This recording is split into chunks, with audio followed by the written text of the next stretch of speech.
द्रव्यगुण, त्यामधील रसविचार हा टॉपिक आपल्याला याच्यामध्ये षड्रसांबद्दल सांगितलं आहे. आपल्याला माहिती आहे षड्रस कुठले आहेत. मधुर, आम्ल, लवण, कटू, तिक्त, कषाय असे षड्रस आहेत. आता याच्यामध्ये षड्रसांवर एक MCQ पेपरमध्ये नक्की येतो.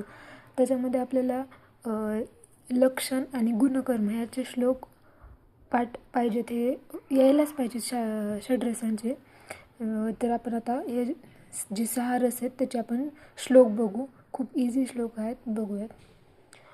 मधुर रस, पहिला रस मधुर रस. आता त्याचं लक्षण मी हे लिहिलं आहे, हे लक्षण आहे.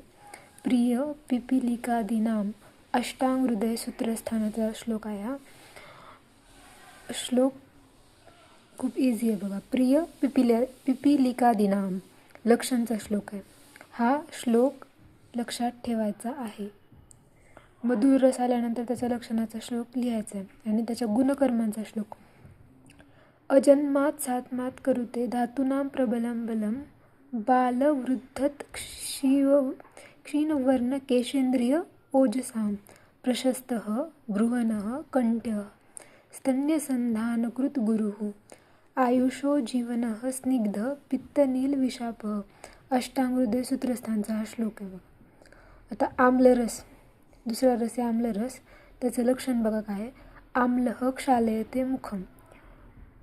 खूप इझी श्लोक आहे, 3च वर्षचे. आम्लः क्षालयते मुखम. अष्टांग हृदय सूत्रस्थानचा हा श्लोक आहे. आता त्याचे गुणकर्म बघा. आम्लः अग्निदीप्तिकृत स्निग्धो हृदयः पाचन रोचन उष्णवीर्यो हिमस्पर्शः प्रीणनः क्लेदने लघुः. अष्टांग हृदय सूत्रस्थानचा 10/10 हा श्लोक आहे. आता बघा लक्षात राहिला का. आम्लः क्षालयते मुखम आणि गुणकर्माचं काय. आम्लः अग्निदीप्तिकृत स्निग्ध हृदय पाचन रोचन. नंतर काय.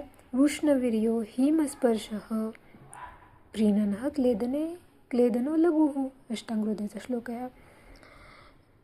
त्यानंतर लवण रस, तिसरा रस कुठला आहे. लवण रस. आता त्याचं लक्षण बघा काय.